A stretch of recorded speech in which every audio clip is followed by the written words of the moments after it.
Ainda tem tudo isso, né? Que agora até as pessoas gostam de comentar, né? Que o barco parece começar a poder afundar e os ratos são os primeiros a pular, né? Por isso que, na Sem dúvida. verdade, a gente fica até chocado, né, quando a gente começa a ver algumas reportagens querendo transformar o Moro, né, num herói, como se ele fosse um santo, como se ele não tivesse discernimento para saber de quem se tratava Bolsonaro, né?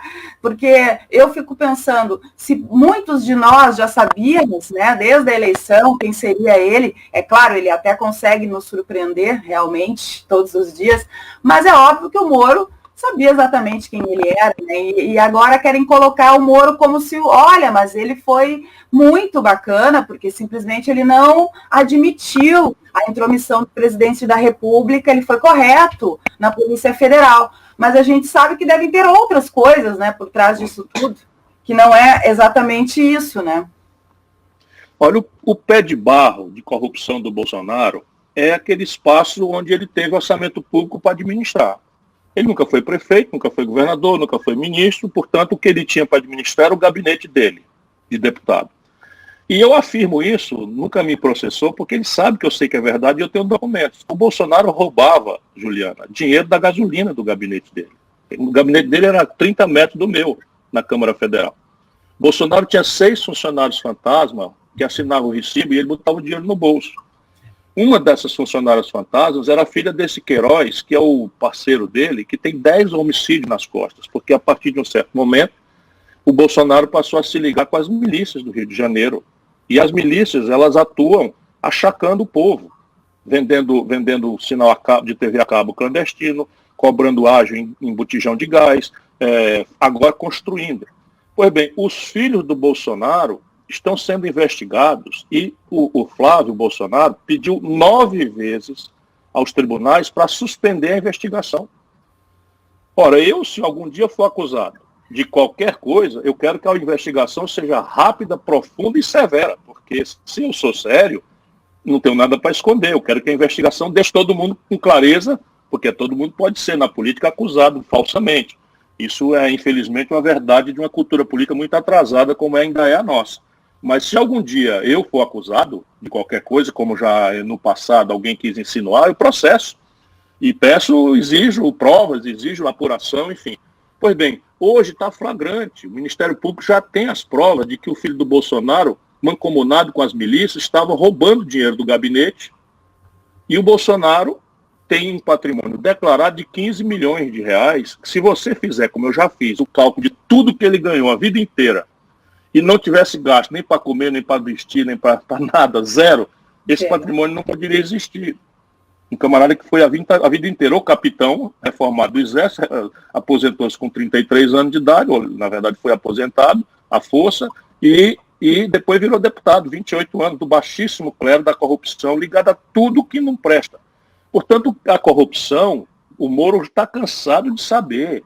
Esses dados que eu estou dando para você, eles são dados do Ministério Público Federal, são dados da Polícia Federal. O Moro tinha uma obrigação funcional, sabia de tudo. E contemporizou por quê? Porque é um ambicioso sem escrúpulo. Nesse sentido, o Bolsonaro tem toda a razão. Ele viu o barco afundando e, como um ambicioso sem limite, com as costas largas, porque é apoiado por grandes potências estrangeiras, a quem ele ajudou e por quem foi orientado, e apoiado pelos poderosos lobistas aqui do baronato financeiro brasileiro e dos seus canais de TV.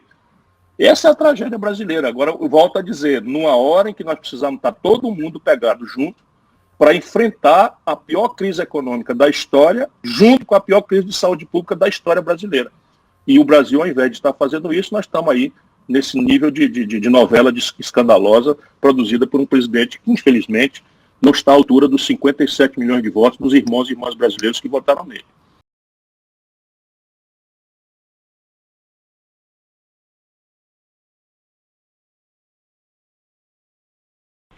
Ciro, bom dia, é o Mauro que está falando. Existe uma outra... Bom dia, Mauro, como está você? Tudo bem, obrigado pela tua participação aqui, Ciro.